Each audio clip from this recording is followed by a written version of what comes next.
What's up guys, Aaron Productions here, and today we are going to be doing another disassembled video, but this time it's not going to be another alarm. Somebody in the comments suggested that I take apart a system sensor i3, and I thought it was a good idea as well. Just a disclaimer, don't take apart alarms if you want them to work afterwards or be up to code. This is my own personal stuff that I'm just using for fun, to show how stuff works. But with that being said, let's take an overview of the unit first. We could get rid of our base because we really don't need that. But I guess the first part of the disassembly would be the thing that you could do, and you need to do regularly, which is clean it. You simply just take off this part by twisting it off and pulling up or down, depending on whatever.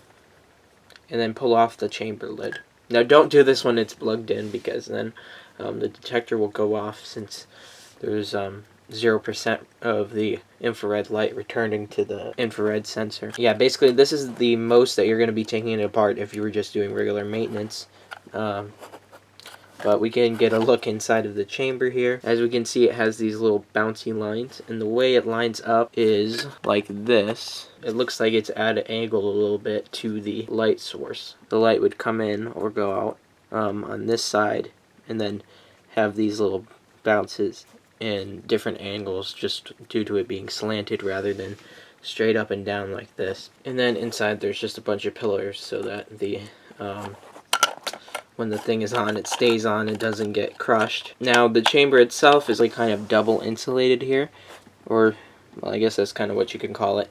But basically it has the screen on the outside where the air passes through it, and then the air will go down and then up again, so that no light is able to leak into the chamber and mess with the values. Let's put this one together really quickly. Just snap this back on, lining up the arrows here. Right there. Like I said, this is regular maintenance, so you're able to do this. But the rest of it, which I'm going to show on this 2WTB, I think that's what it's called, is obviously taking it apart more than you should. And actually, I found out how dirty this detector is. Like, literally, look at this. That's so much dirt. Especially on the front portion, which you can see how the mechanism works on here. 4 sliding clips on there. These little latches that go over it. For some reason, I can't get it off of this detector, which I find kind of weird because, you know, it's just supposed to slide and twist, which I'm sliding it the right way, but it's still locked in there. I'm not sure why, but I'm gonna clean this out before I put it back together anyway. Here's our chamber that's never been cleaned before. This is fairly old, but it doesn't look like there's anything inside here, so it looks like we're good. There's a little bit of dust. There's some in the screen. There you can kind of see the dust, but, you know, whatever, you gotta clean it out. Maybe this one doesn't open as easily because it's never been cleaned. I'm not sure why it's like that. But let's get on to the real part of this video, which is getting that special look inside. So for some reason, I'm not sure why they decided to do this, but the whole circuit board is covered in resin, so I guess it's sort of water resistant as well, even though you don't want to put this underwater. But here is our alarm LED. On the other side is our normal blinking light to tell if the detector is on, as well as our little switch right here that you push in with a screwdriver in order to activate it, just to test it out. We can also see our resistive based thermal diode. Here's our normal little pin headers that they like to use on their devices, except these ones slide in rather than just clip on. And I'm not going to be able to get the detector part off of here just simply because it's resined in, but we can take a little bit of a look underneath here. So on this side is our infrared LED. You can tell just because of the 2 leads coming out of it and the 5mm shape. I'm pretty sure it's 5mm, which is the same size as these. And then on the other side is our infrared receiver. Now how this works is the LED emits infrared light, and then it will bounce off of the cover here.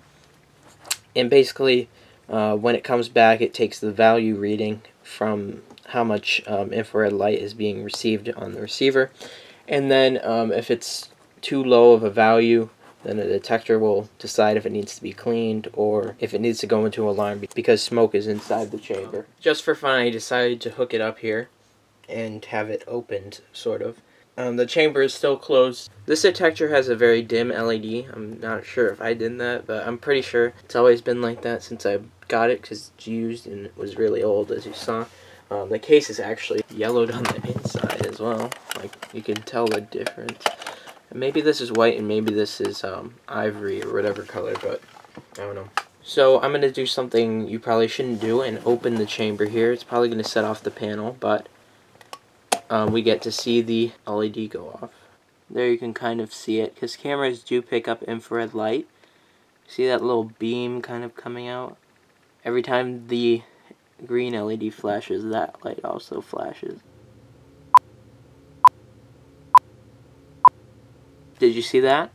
That's infrared light. So I'm surprised the detector didn't go off. But so let's actually put this back together here. Let me clean this out first, actually. Okay, so I'm not able to get into every single crevice here because it's got so many standoffs in this plastic molding, but it's a lot better than it used to be. Here you can kind of see some of the dirt there. But we could actually just snap this back on like this. Okay, finally got it there. And that's going to conclude this video, guys. Thanks for watching, and I'll see you next time.